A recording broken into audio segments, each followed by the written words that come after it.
The House will come to order. Prayer by the chaplain.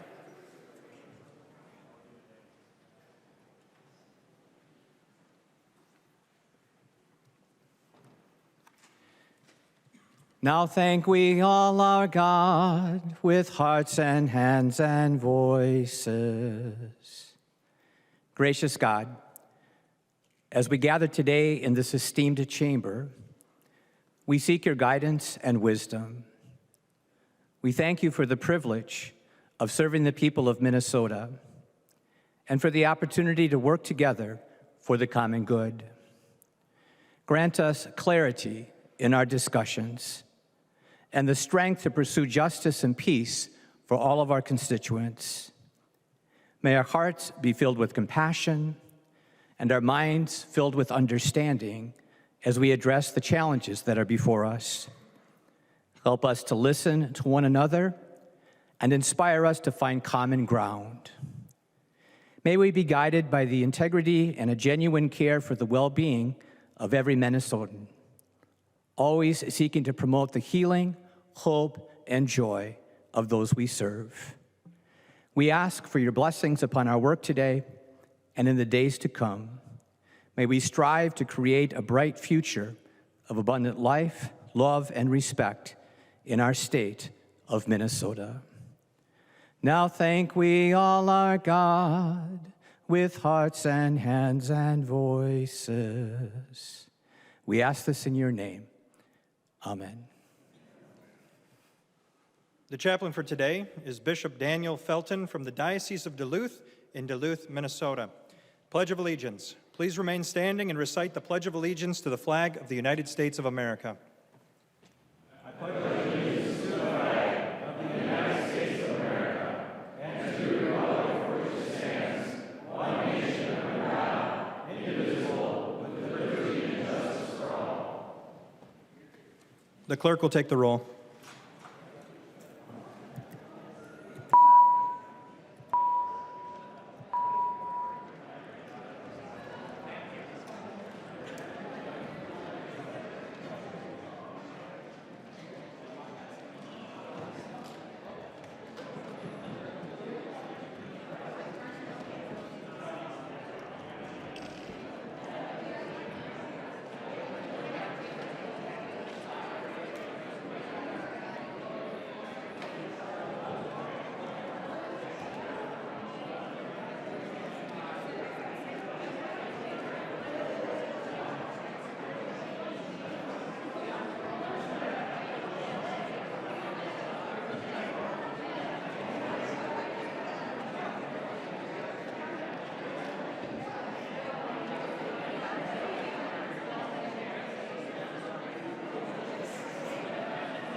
The clerk will call the name of the member voting remotely.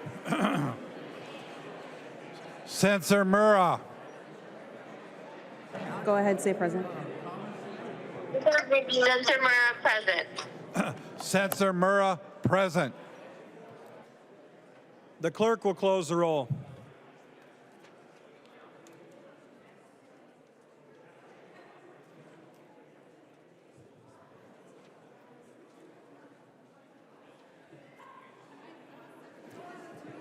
A quorum is present. Members, please take your conversations to the alcoves or to the retiring room. Members, today we have a former member here on the floor, former member Barb Haley from Red Wing, who served in these chambers from 2017 until 2022.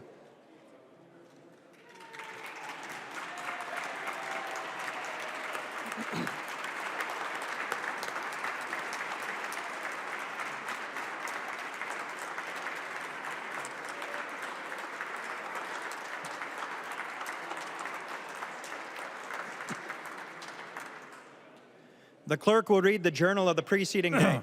Journal of the House, 94th Session, 2025, St. Paul, Minnesota, Wednesday, March 26, 2025. If there are no objections, further reading of the journal will be dispensed with, and the journal will be approved as corrected by the chief clerk. Hearing no objections, the journal is approved as corrected by the chief clerk. Petitions and communications.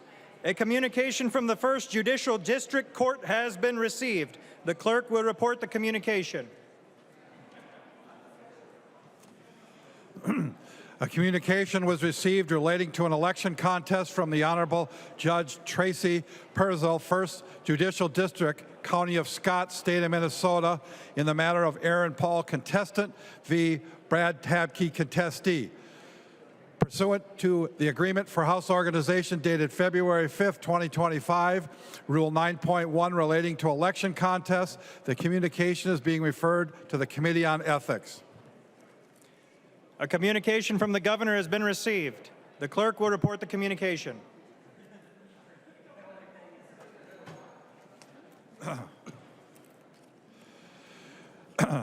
Letters addressed to the Honorable Lisa Dameth, Speaker of the House. Dear Speaker Dameth, I respectfully request the opportunity to address a joint meeting of the 94th State Legislature on Wednesday, April 23, 2025 at 7:00 p.m. in the House chamber at the Capitol for the purpose of presenting my State of the State message. Sincerely, Tim Waltz, Governor of the State of Minnesota. NISCA moves that an invitation be extended to the governor to address a joint convention of the House of Representatives and the Senate to be held in the House chamber at 7:00 p.m. Wednesday, April 23, 2025, that the chief clerk be instructed to invite the Senate by message to meet in joint convention to convene at 6:45, that the governor be advised accordingly, and that the Speaker appoint a committee of 5 members of the House to act with a similar committee to be appointed by the Senate to escort the governor to the joint convention.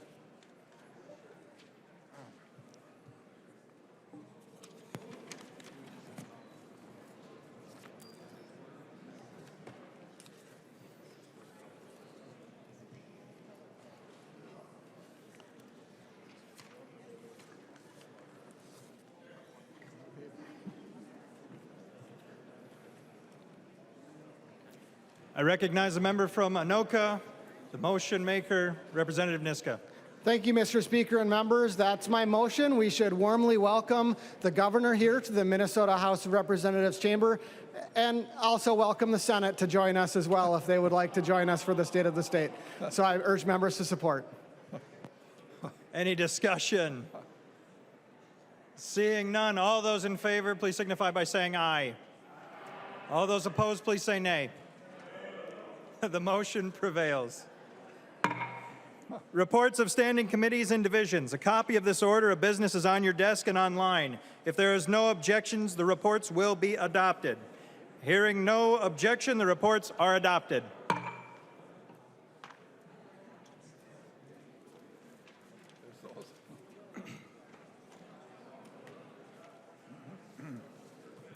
Second reading of House files. Second reading, House File number 1429. Second reading. Second reading, House File number 1792. Second reading. Second reading, House File number 2184. Second reading. Second reading, House File number 2296. Second reading. And second reading, House File number 2514. Second reading. Introduction of bills. The following House files have been offered for introduction today. The Chief Clerk will report the House files and give them their first reading. Introduction of first reading of House Files 2878 through 2934. First reading, House Files 2878 through 2934. Calendar for the day.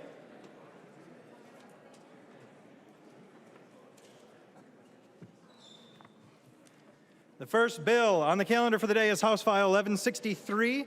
The clerk will report the bill. House File number 1163, number 2 on the calendar for the day, an act relating to public safety, clarifying the scope of the Hometown Heroes Assistance Program. I recognize the author of the bill, Representative from Hennepin, Representative Youakim.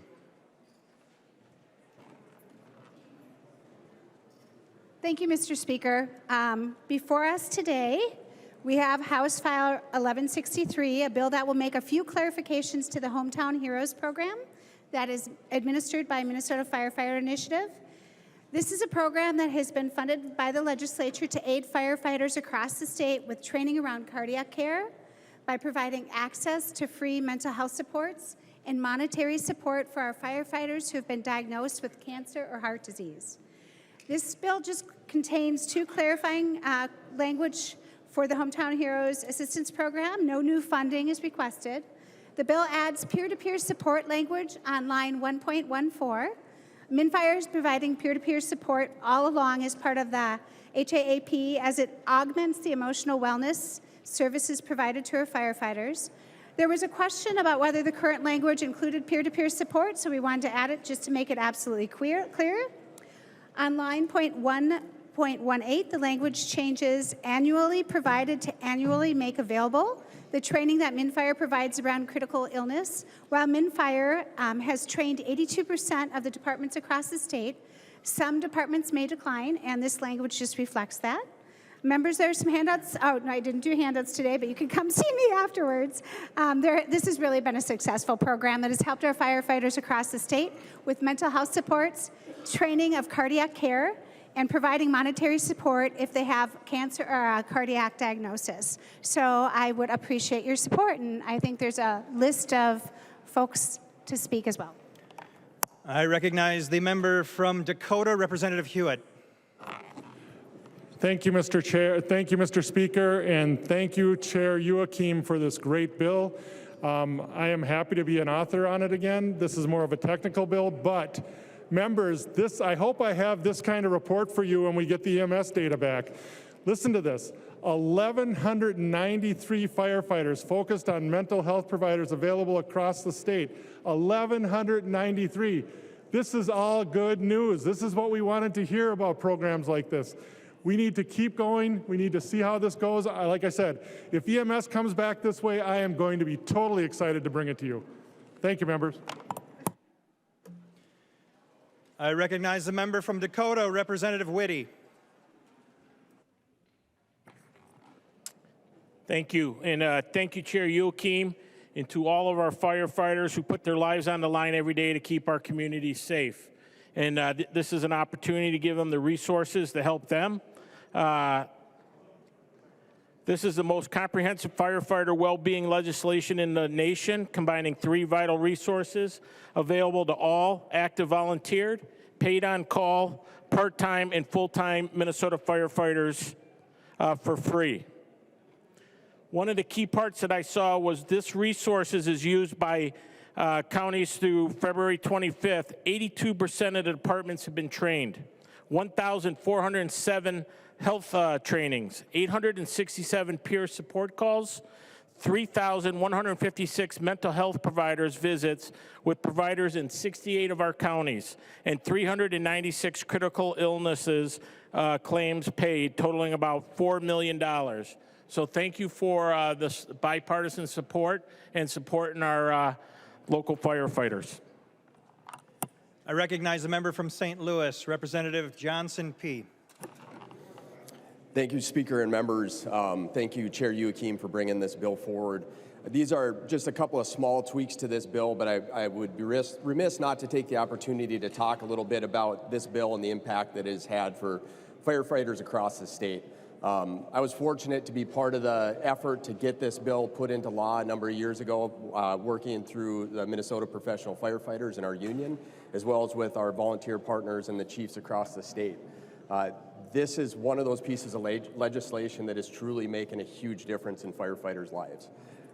We know that cancer is running rampant in the fire service from the exposure that we have on the calls that we go on to the gear that we wear that's supposed to protect us. This offers some financial assistance to help hopefully get the treatment that folks need to get them back on those rigs and get them taken care of. But the other big piece that it does is it addresses the mental health piece in the fire service. We've realized over the years that it's something that, you know, we've been told to suck it up or buck up or forget about it, and that's just not working. We're losing firefighters to suicide and other mental health issues at an alarming rate, and this does a great job of addressing some of those aspects and removing the stigma that surrounds mental health. So with that, urge support on this. Appreciate everybody for bringing it forward and all your support for the fire service. Thank you. There are no amendments at the desk. The clerk will give the bill its third reading. Third reading, House File Number 1163. Third reading. I recognize the member from Winona, Representative Rapinski. Thank you, Mr. Speaker, and I want to say thank you to Representative Youakim for bringing this bill forward. I have experience as a firefighter and a first responder back in my hometown of the Winona area, and I know the joys and the difficulties that come with the EMS and the fire service. The first time I heard of the Hometown Heroes Assistance Program was when I heard this bill in committee, and I was pleasantly surprised to find that we have a program to help firefighters with cardiac arrests, issues, cancer diagnosis, and of course, emotional trauma. And I know the important work that this truly is. Just recently, Goodview Fire Chief Jason Gruitt, who was a buddy of mine and a fellow firefighter, passed away after struggling with mental health issues for some time. Jason Gruitt was 51 years old, and he was a firefighter for 19 years and served as the chief of the Goodview Fire Department for 7. I think current city Mayor Ben Klinger said it best, and he worked with him as the former deputy fire chief, and he said, Chief Gruitt left huge boots to fill. If someone needed help, he was there. And I think that sums it up for a lot of our Minnesota firefighters out there. And I am happy to support this change that clarifies the scope of the program, and I hope to continue to hear how Hometown Heroes Assistance is benefiting firefighters across the beautiful state of Minnesota. I would encourage all of my fellow representatives to please vote green. Thank you, Chair. Any further discussion? I recognize the member from Hennepin, the author of the bill, Representative Youakim. Thank you, members, for your time and attention and everybody's good words about this program. The Hometown Heroes Assistance Program provides firefighters across our state with critical training and support. I would appreciate a green vote on this bill. Is there any further discussion? Seeing no further discussion, the clerk will take the roll.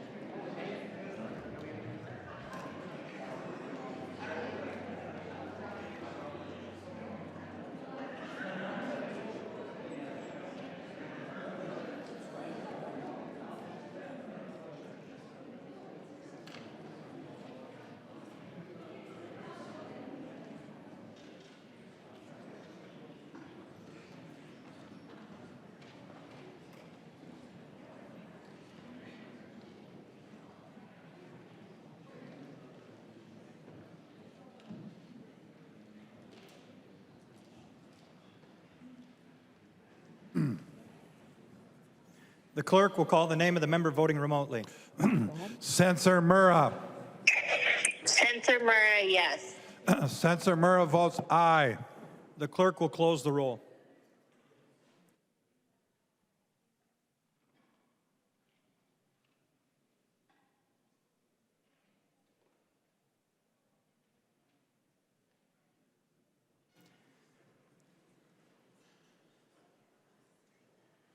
There being 132 yeas and 0 nays, the bill is passed and its title agreed to. The next bill on the calendar for the day is House File 1255. The clerk will report the bill. House File number 1255, number 1 on the calendar for the day, an act relating to public safety, providing access to surplus badges for certain employees. I recognize the author of the bill, the member from Sherburne, Representative Novotny. Thank you, Mr. Speaker. This bill gives permission for the state troopers, commercial vehicle inspectors, and Capitol Security to keep their badges that were obsoleted when they changed the state seal. Little known thing about the troopers is they have an old style design to their badges that can actually be polished. Now, most of the badges that I wore had a finish on them called high glow, and once it was scratched, they'd get tarnished and you really couldn't do anything with it. The state patrol badges have a solid finish and they can be polished for years and years and years. And I had the opportunity early in my career to work with a trooper who had received his father's badge and it had been passed down to him, and he took his dad's number and his badge when his dad retired. And this is going on still today. These badges last a career if they're taken care of, and many of them do. So this bill was brought to us as a way to give permission for the badges not to be destroyed so that they could be kept and become family heirlooms. Now, originally there was language in the bill that would say that once a fair market value of the badges could be established, that the troopers, if they wanted to keep these badges, that they would have to pay the fair market value. Well, the fiscal note came back that the fair market value was 0, and over on the Senate side, they decided to take that language out because it wasn't worth the time to collect the money. So the only value of the badges is for what it means to the troopers and someday their families when they pass. So the new badges have already been ordered. They're already out there. The new seal is already out there. These badges just need a good home to go to with permission from the legislature. And I think it's a good bill, and we can honor the service and the history of the Minnesota State Patrol and the commercial vehicle inspectors and the Capitol Security officers. And I ask for a green vote. There are no amendments at the desk. The clerk will give the bill a third reading. Third reading, House File number 1255. Third reading. Further discussion. I recognize the author of the bill for final words, the representative from Sherburne, Representative Novotny. Thank you, Mr. Speaker. This is a good bill, and I appreciate your vote. Thank you. Seeing no further discussion, the clerk will take the roll.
Members, please vote.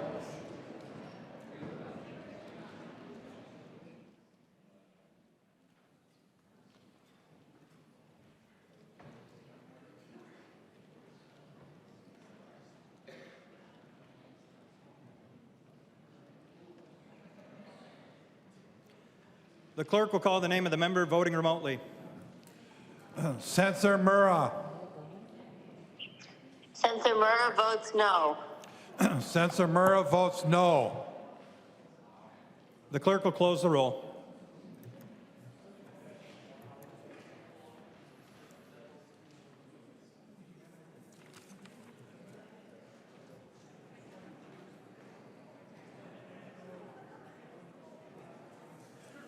There being 95 yeas, 12 nays, the bill is passed and its title agreed to.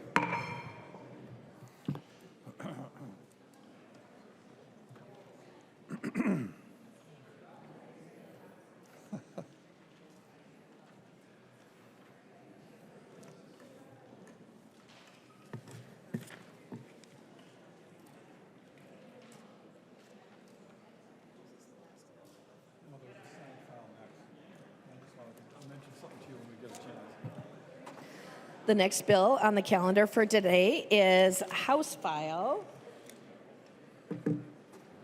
1295. The clerk will report the bill. House File number 1295, number 3 on the calendar for the day, an act relating to public safety. I recognize the member from St. Louis, the author of the bill, Representative Johnson P. Thank you, Madam Speaker and members, for the opportunity to bring forward House File 1295. This bill makes 2 simple changes. The first piece that it addresses is the striking of some outdated language, removing battered women and replacing it with domestic abuse victim. And I want to thank Representative Harder for bringing this amendment forward in committee to correct that language.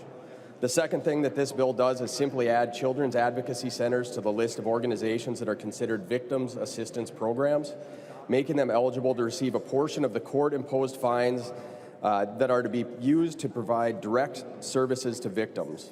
Here in Minnesota, there are 15 of these child advocacy centers across the state, serving 3,000 children a year. These centers provide children who have been victims of abuse and their non-offending family members with support and advocacy, specialized medical evaluation, trauma-focused mental health services, and forensic interviews. These forensic interviews are critical in child maltreatment investigations. They are unbiased, fact-based, and culturally responsive conversations that help determine whether abuse has occurred. These interviews allow a multidisciplinary team from child protection to criminal justice to make informed decisions that impact the safety and the well-being of the child. A well-conducted forensic interview not only strengthens investigations and prosecutions, but also ensures that children receive the support they need. Thank you, Speaker. That is my bill. There are no amendments at the desk. The clerk will give the bill its third reading. Third reading, House File number 1295. Third reading. Discussion to the bill. I recognize Representative Novotny. Thank you, Madam Chair, and thank you, Representative Johnson, for bringing this bill forward. As you know, on any of these domestic calls, if there is a child at the residence that we consider the children to be victims, whether they are actually involved in the altercation or not. When they see these interactions, they are, in fact, victims. So once again, this bill doesn't spend any new money. It just gives an allocation so the victims of this domestic abuse can get the help that they need and hopefully not become part of the circle. So thank you, Representative Johnson, for bringing this bill. Vote green. Further discussion to the bill? Representative Johnson. Thank you, Speaker. This bipartisan bill will help children's advocacy centers protect children, hold offenders accountable, and help some families rebuild their lives. While it does help provide some revenue, this bill also provides some justice in having the fines imposed on perpetrators go back to help the victims of those crimes. Thank you, Speaker and members, and ask for a green vote on House File 1295. The clerk will take the roll.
The clerk will call the name of the member participating remotely. Censor Murrah. Censor Murrah, yes. Censor Murrah, aye.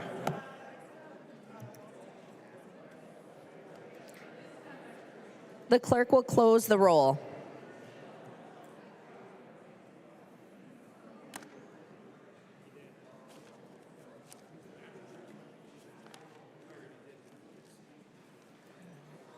There being 132 ayes and 0 nays, the bill is passed and its title is agreed to.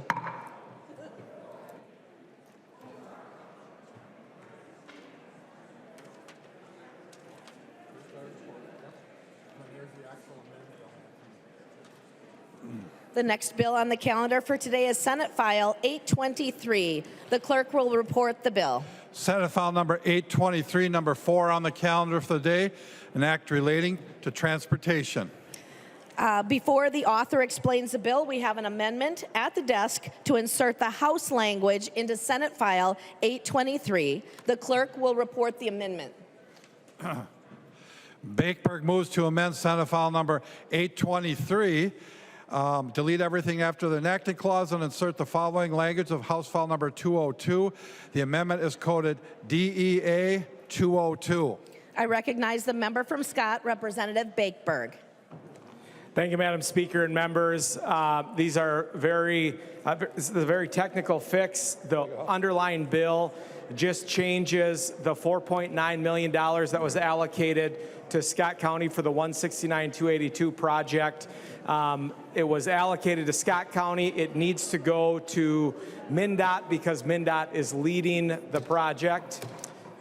The amendment, as amended in the Transportation Committee, adds the authority for Shakopee to light the active transportation bridge over 169. The responsibility of the cost for that is the city of Shakopee. So that's the amendment and the bill, Madam Speaker. Any discussion to the amendment? Seeing no further discussion, all those in favor say aye. Those opposed, nay. The motion or the amendment is adopted.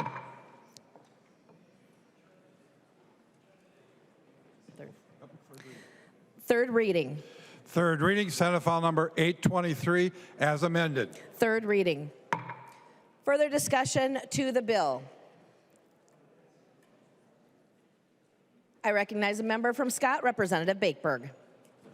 Thank you, Madam Speaker. Members, this is as I said, a technical correction of where the funding that's already been allocated is going. So this is an important bill to the residents of Scott County. So Scott County is not on the hook to cover the cost until the project is done.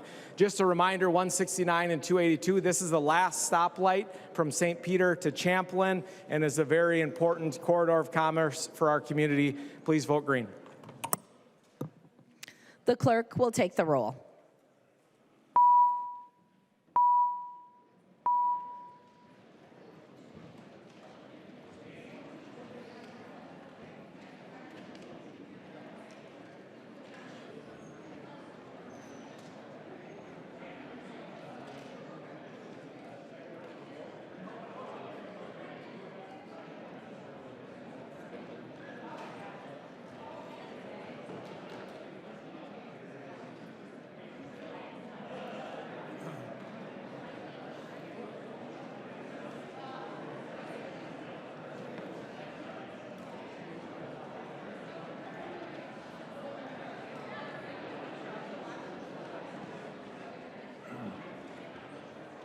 The clerk will call the name of the member participating remotely.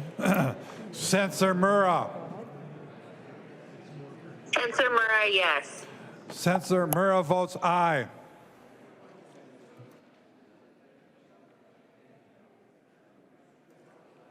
The clerk will close the roll.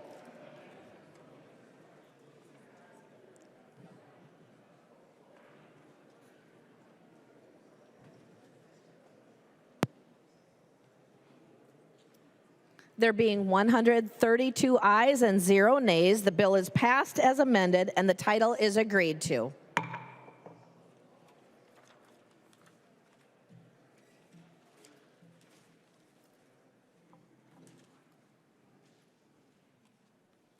Motions and resolutions. There are copies of the non-controversial motions at the House desk and online. If there is no objection, we will take action on these motions first. Hearing no objection, the motions prevail.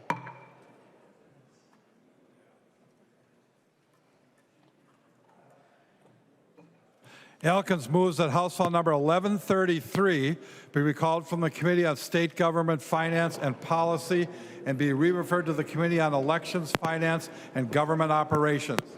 I recognize the member from Hennepin, Representative Elkins. Thank you, Madam Speaker. House File 1133 is the first of 4 bills that I need to move from state government to government operations. So I missed the memo early in the session that said local government will be under GovOps this session. So I have spoken with all 4 of the co-chairs of those 2 committees, and they're all in agreement. Any discussion to the motion? All those in favor say aye. Aye. Those opposed, nay. Motion prevails. Elkins moves that House File Number 1134 be recalled from the Committee on State Government, Finance, and Policy and be re-referred to the Committee on Elections, Finance, and Government Operations. I recognize a member from Hennepin, Representative Elkins. Thank you, Madam Speaker. This is the second of those 4 bills. Any discussion? All those in favor, aye. Aye. Those opposed, nay. Motion prevails. Elkins moves that House File Number 1134, 1135 be recalled from the Committee on State Government, Finance, and Policy and be re-referred to the Committee on Elections, Finance, and Government Operations. I recognize Representative Elkins. Thank you, Madam Speaker. This is the third of 4. Any discussion to the motion? All those in favor, aye. Aye. Those opposed, nay. Motion prevails. This is the Elkins' 4th motion. Elkins moves that House File Number 1136 be recalled from the Committee on State Government, Finance, and Policy and be re-referred to the Committee on Elections, Finance, and Government Operations. To your 4th motion, Representative Elkins. Madam Speaker, this is the 4th one, yes, and final one. Any further discussion? All those in favor, aye. Aye. Those opposed, nay. No. Motion prevails. Kozlowski moves that House File Number 2276 be recalled from the Committee on Housing, Finance, and Policy and be re-referred to the Committee on Human Services, Finance, and Policy. I recognize the member from St. Louis, Representative Kozlowski. Thank you, Speaker. This is a Representative Elkins bill. No, just kidding. No, this bill is regarding the Minnesota homeless study, and I've talked with Chairs Howard and Igo, as well as Noor and Schurmacher, who agreed to move this over to the Human Services, Finance, and Policy Committee. Any discussion to the motion? All those in favor, aye. Aye. Those opposed, nay. Motion prevails. Kraft moves that House File Number 2317 be recalled from the Committee on Environment and Natural Resources, Finance, and Policy and be re-referred to the Committee on Energy, Finance, and Policy. I recognize a member from Hennepin, Representative Kraft. Thank you, Madam Speaker. That is my motion. This is a wastewater to energy pilot project, or pilot offering, and I've spoken to the chairs of both committees, and they're okay with it. Any discussion to the motion? All those in favor, aye. Aye. Those opposed, nay. Motion prevails. Scott moves that House File Number 2456 be recalled from the Committee on Judiciary, Finance, and Civil Law and be re-referred to the Committee on Children and Families, Finance, and Policy. I recognize a member from Anoka, Representative Scott. Thank you, Madam Speaker. House File 2456 has to do with child support and COLA payments. And I've talked to each committee chair, and everyone's good in moving it from Judiciary to Children and Families. Any discussion to the motion? All those in favor, aye. Aye. Those opposed, nay. Motion prevails. Niska moves that House File Number 2792 be recalled from the Committee on State Government, Finance, and Policy and be re-referred to the Committee on Elections, Finance, and Government Operations. I recognize the member from Anoka, Representative Niska. Thank you, Madam Speaker and members. That's my motion. This bill is appropriation to the Campaign Finance Board, so it should be within the Election, Finance, and Government Operations Committee's jurisdiction. I have spoken to all of the chairs, and they are fine with moving it to the proper committee. Any discussion to the motion? All those in favor, aye. Those opposed, nay. Motion prevails. Announcements. Representative Niska. Madam Speaker. Representative David. Thank you, Madam Speaker. Members of the Ethics Committee will be meeting in the Capitol Room 120, 15 minutes after we adjourn. Any further announcements? Representative Niska. Thank you, Madam Speaker. I move that when the House adjourns today, it adjourns until 12:15 p.m. Tuesday, April 1st, 2025. Representative Niska moves that when the House adjourns today, it adjourns until 12:15 p.m. Tuesday, April 1st, 2025. All those in favor say aye. Those opposed say nay. Motion prevails. Representative Niska. I move that the House do now adjourn. Representative Niska moves that the House do now adjourn. All those in favor say aye. Those opposed say nay. The motion prevails and the House stands adjourned until Tuesday, April 1st, 12:15 p.m., 2025.